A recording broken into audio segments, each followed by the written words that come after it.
What's going on, kings and queens? It's your boy Willis Blessed, your host with the most. And guess what? We are back with another episode of the Secret Sauce Podcast, the ingredients of the underdogs. And I got the pleasure. Y'all know how we do. You know how we do on here. Like, I ain't quick to just talk all this stuff. I'm coming to give y'all some game from some of the underdogs who are killing it, who are dominating this space, and out here just really not getting noticed as they should. And as many of y'all know that tune in every single week, my purpose of this podcast is to allow people to use my platform as a voice to be able to display their gifts, their purposes, and their talents that God has given them.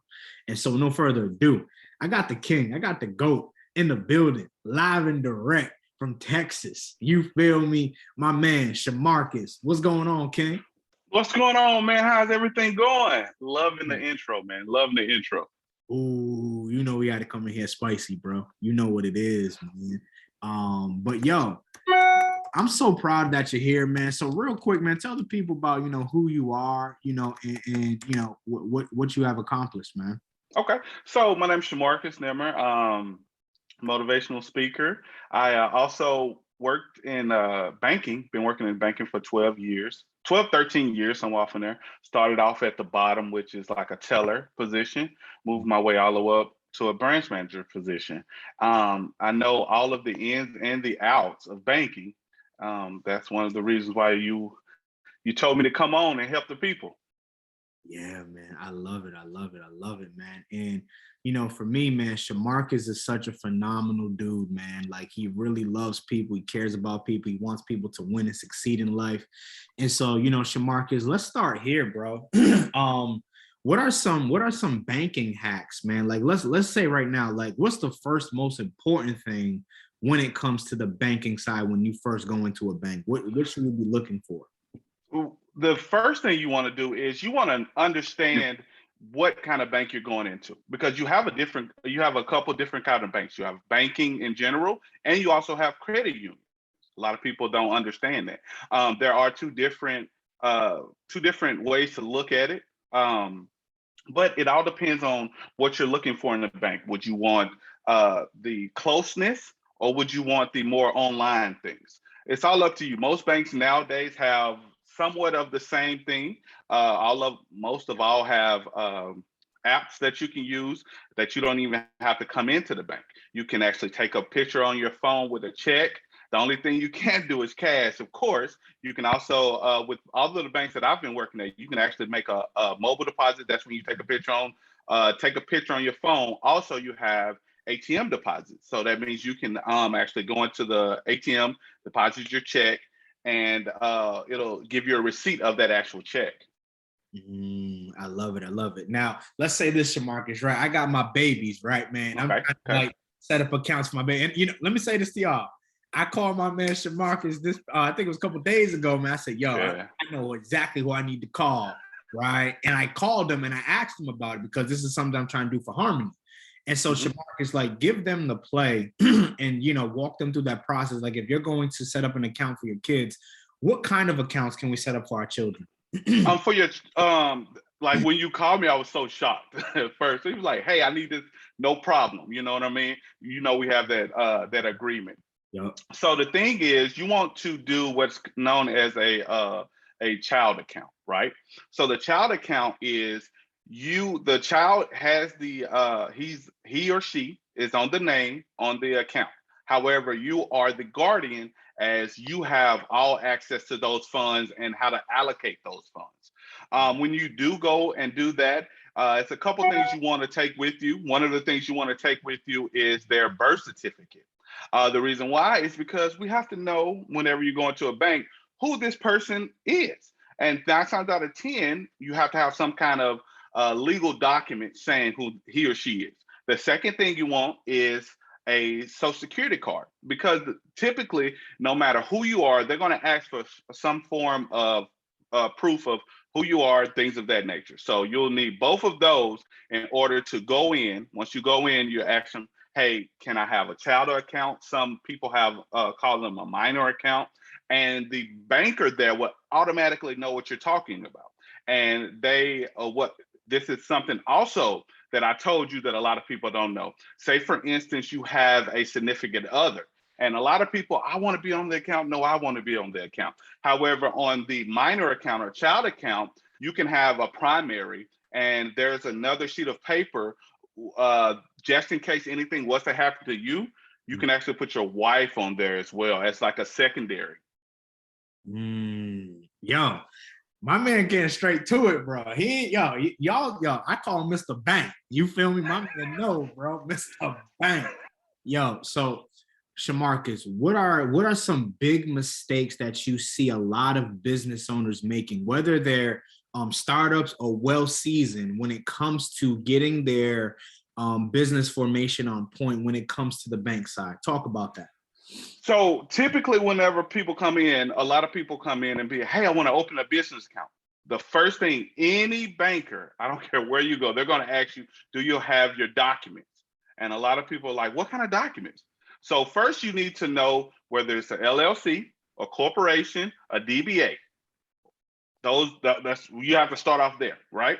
So once you start off there, then if it's an LLC, then you need to prove your certificate of filing, certificate of formation, all of these things that you're going to need to do. You also need your EIN. A lot of people don't understand that. You don't have to pay, I think it's $500 here in Texas. You can get $500 to get someone to actually do your LLC paperwork. It's a little bit more for your incorporation. And for your DBA, you can go down and get that for roughly $20 or something like that. But a lot of people don't know you can actually do it yourself.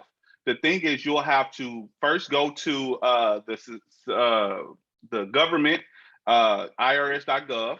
Once you go there, you need an EIN. But before you get that EIN, you want to make sure that your name is not already taken. A lot of people don't really think about that, because a lot of people can say William and William LLC, you know what I mean? But once they go in, it's like, oh man, William LLC is gone. And if you already have an EIN for that EIN is no longer valid, because that EIN says William LLC, not William Howard LLC, not William Laker LLC. You know what I mean? So a lot of people do the EIN first and not know that EIN is not valid, because once you first go into doing the EIN, it's going to ask you, is it LLC? Is it a corporation? Is it a DBA? It's going to ask you, is it S Corp or a C Corp?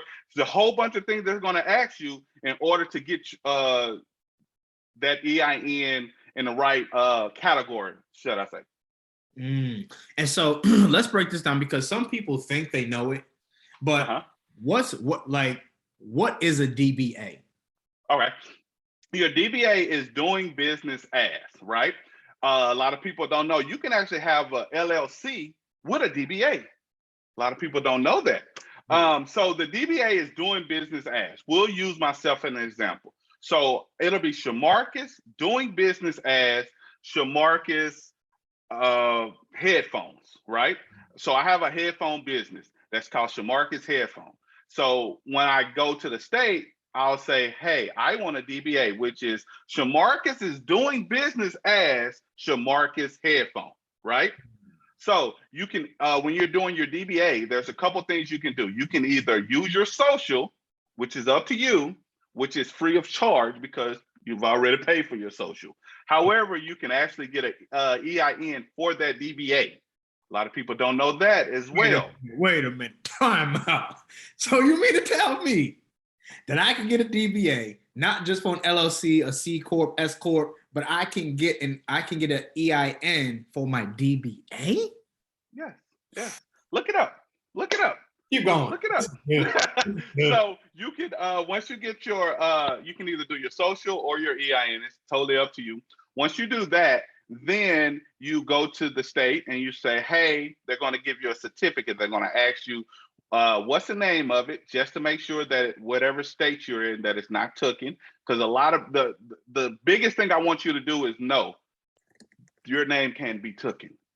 You know what I mean? So don't go start doing all this other stuff without finding out if your name is free or not, regardless of whatever your name is. I had to find that out the hard way on one of the ventures that I was going through. Found out that the name was taken. However, I'd already had a flyer, I'd already had business cards. So all of that went to the trash.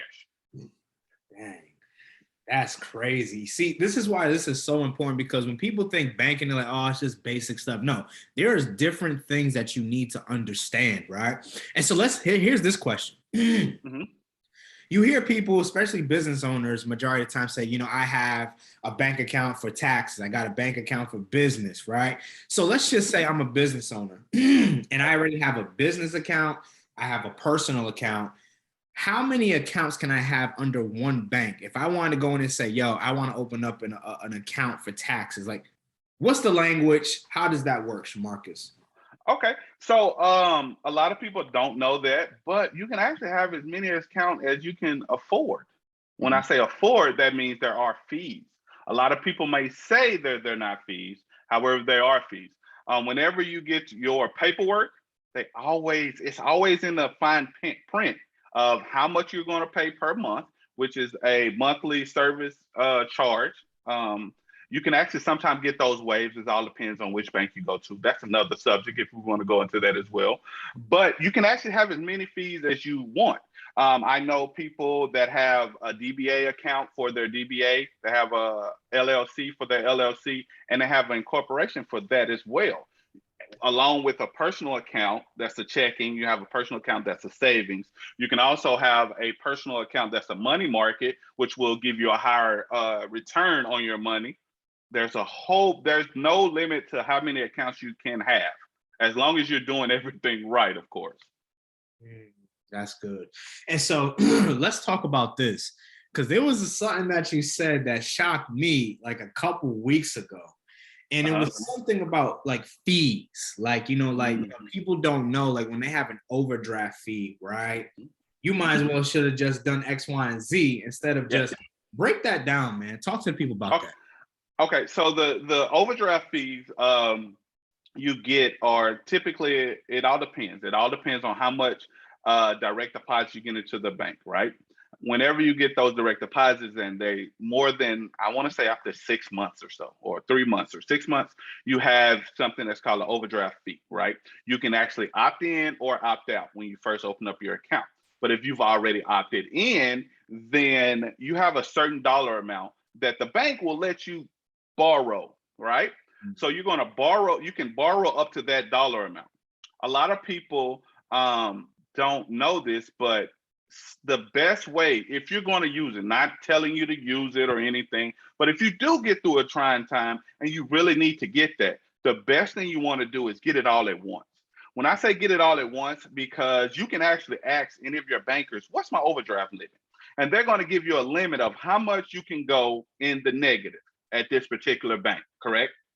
So once you know that, what they don't tell you, if you don't go to someone like myself, is they'll say you have we'll just say $1,000. Not saying that everybody has $1,000, but we're just using this as an example. Let's say it's $1,000. You want to, instead of getting a $35 or $40 fee every time you go into your overdraft, you want to just take that whole $1,000 out and pay anybody that you need to pay according to that, opposed to using your debit card. And once you swipe, now that Big Mac is $37 opposed to only $7. And then you're going to get per transaction a fee. Did you hear that? Per transaction. So if you went to McDonald's, you went to Walmart, and you went to Kroger, you have three different charges, right? So that's let's say $30, 369. That's almost $100 in fees that quick. Opposed to if you have that dollar amount in your overdraft, you just go, hey, I need to withdraw this dollar amount. You get that dollar amount, and then you pay at Target, at McDonald's, and CVS or whatever. So when I said you pay that, opposed to paying back 369. Now there is a thing you need to remember. You will get one charge, so you will have one $30 charge. But I don't know about you, but if I'm already in the buying, I only want to pay one charge instead of paying more than one. Yo, this man right here, yo, dog. I got another one for you too. Go ahead. Flow. Please. All right. So say for instance, you're out of town and your bank is nowhere around. A lot of people don't know this. Walmart will probably be the best place if you don't have an ATM.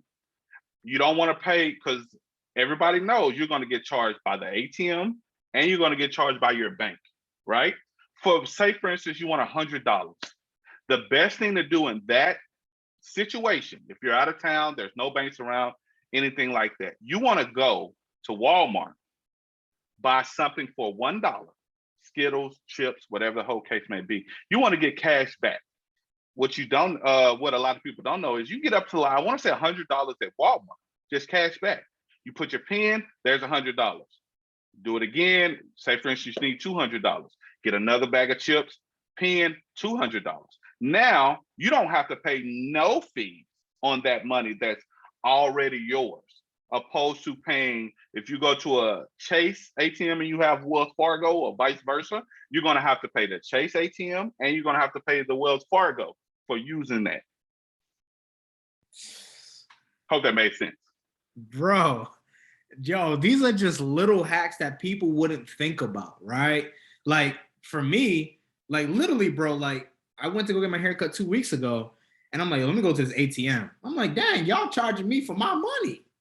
Yep. Could have just did this play, go to Walmart real quick, pack a gum, you know what I'm saying? Take that out, right? But this is the stuff that people need to understand. They think because they hear the word banking that they assume that banking is just a little bit of things, right? And so talk about this, Shamarcus. What are the things that banks won't tell you?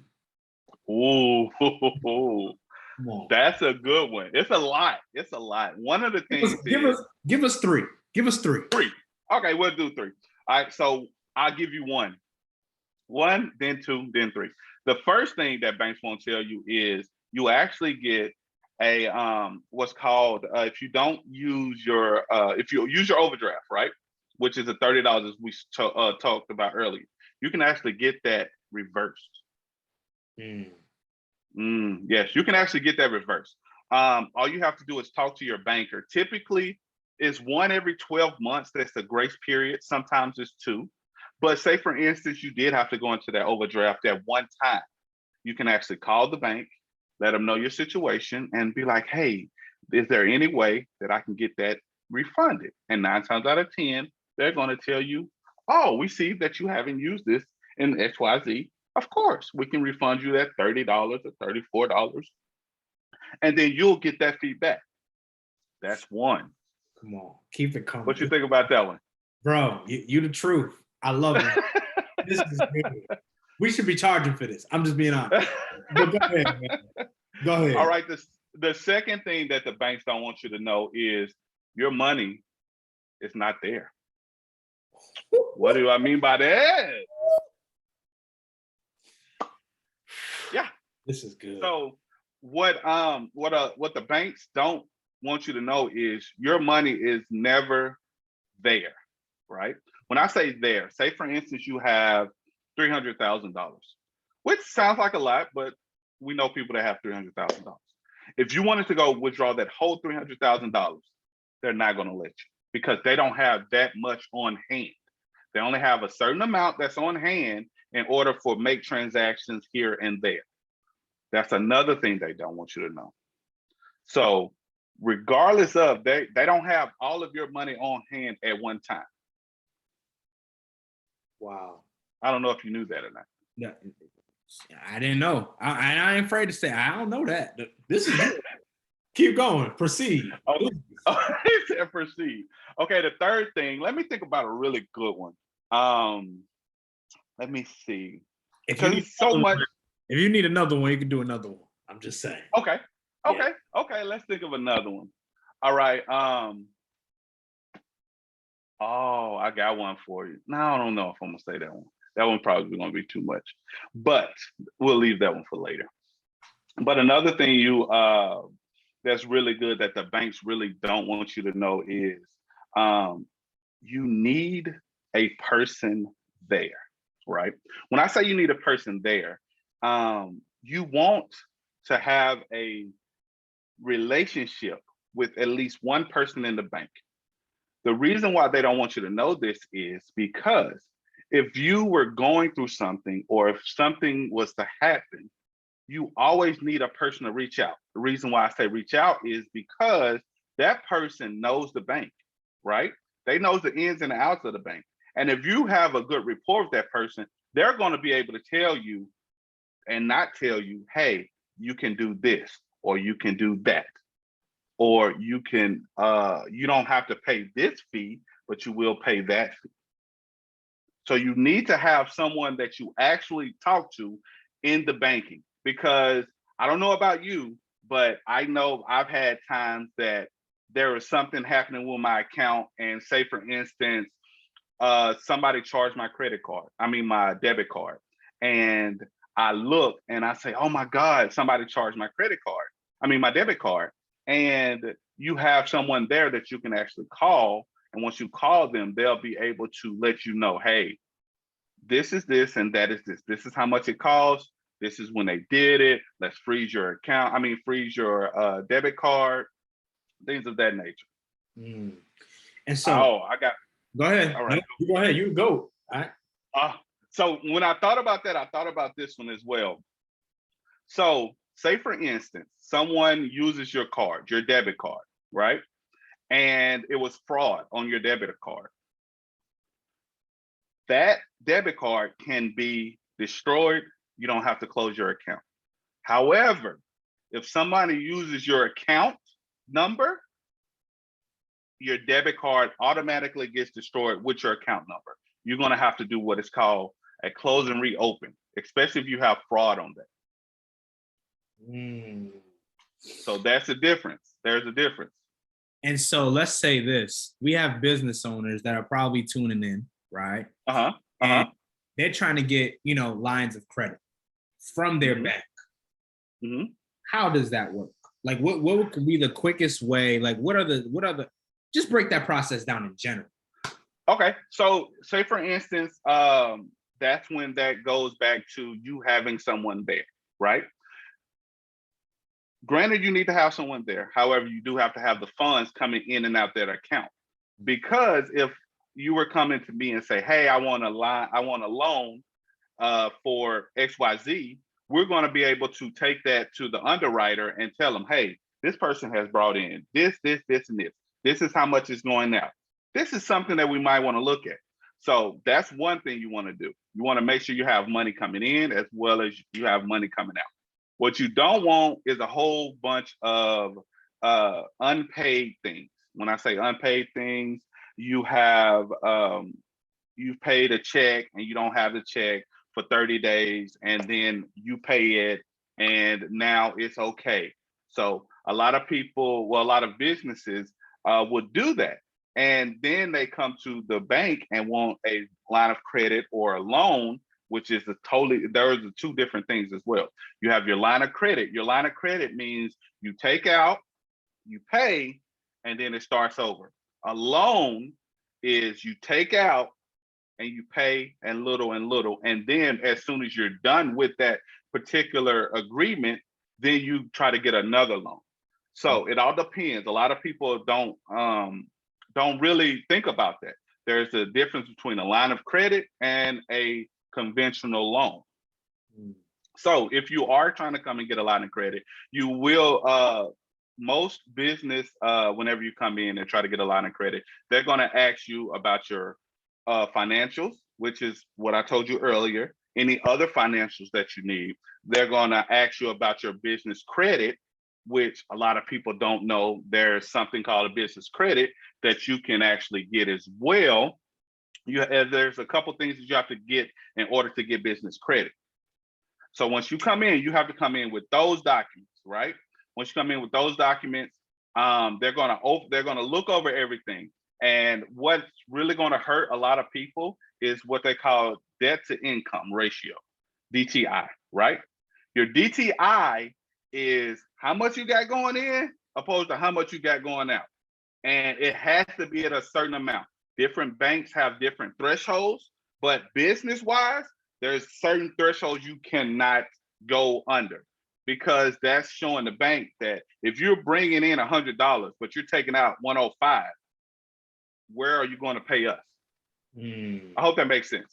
Yeah, but that's too much heat. We're gonna stop. Oh, my bad. This is too much heat, bro. Like, and this is why I brought you on, because my biggest thing, even as you know, as a CEO, as a business owner, right? Like, there are things that you have to understand. Like, yeah, don't just think banking and just think, oh, I know, like going there, open up account. No, there's different intricacies that go into it that you must learn, right? So that way, when you walk into the bank, you like, because some of you be walking the bank and you be nervous. You know what I'm saying? Like, oh, I don't know, if I should ask it. No, you got to walk in there because you know the information, which is why I brought Shamarcus on, because this man is an expert in this. He knows it in and out. And I'm grateful to know him as a close friend and to be able to have him, in my inner circle and just add value, because I'm telling you, the stuff that he's giving y'all, easily thousands. Like, and it's for some of us, it's like, yo, I never knew that. I never would have thought about that. Of course, because when you just hear banking, you hear banking. But this man came in here and gave you hacks that you can use. And so, Shamarcus, real quick, where can the people, last two questions, where can people find you at and where can they work with you? How's that flow? Okay, so I have an Instagram, which is Shamarcus Inspires. I have a YouTube, which is Shamarcus Inspires also. I also have a website, www.s.motivates.com. And you can actually contact me, ask me any questions, and we can go from there. Awesome. And the final question I ask all of the experts that come on here, right? Okay. Basically, the Secret Sauce podcast. So it would make sense for you to actually leave. What is one ingredient that you would leave today with somebody who is watching this right now? That's just like, my money looking funny. I'm not seeing sales. I feel like, I feel like moving forward, but I just don't, because of what life's, throwing at me. I was looking at my bank account. Overdraft fees is like on the third degree. You feel what I'm saying? Like, I'm at the throne of Jesus, pinky toe foot, all this stuff. Like, bro, what would be that special ingredient that you would leave to the underdogs today? Wow, that was a really big one. But you and I both know, since you're one of my really close friends that I actually talk to. If we're talking about banking, we're talking about just in general. I'll tell you, and I'm saying this from my point of view, which I've already went through this. Everything happens for a reason. First, everything happens for a reason. No matter whatever it is, no matter how bad you think it is, everything happens for a reason. And as long as you continue to push through whatever it is that you're going through, you're going to see something totally different right after that, because everyone is going to have that breaking point that you was like, oh my God, I can't do this, I can't do that. But if you push right past that, you're going to find a new you, and you're going to find a new money. Woo! My dog came in here and blazed us, y'all. I'm telling you, this is why, like, Shamarcus, you are a hidden gem. Just like so much of the other guests. That's why I specifically bring on people who are underdogs in their industry, who are phenomenal at what they do. And bro, you are phenomenal at what you do. You're a beast at what you do. Phenomenal father, husband, leader, bro. I'm just so proud of you, man. And just like, the things that God got in store for your life. But y'all, this episode right here, too much sauce. You feel me? Too much sauce. And so, y'all, it's me, your boy Will is Blessed, and my dog Shamarcus, coming to let you know, don't live just to exist, right? But live to leave a legacy. And again, we'll see you on the next episode of the Secret Sauce podcast, the ingredients of the underdogs. Until next time, be great, because you are great. Let's grow. Let's be great.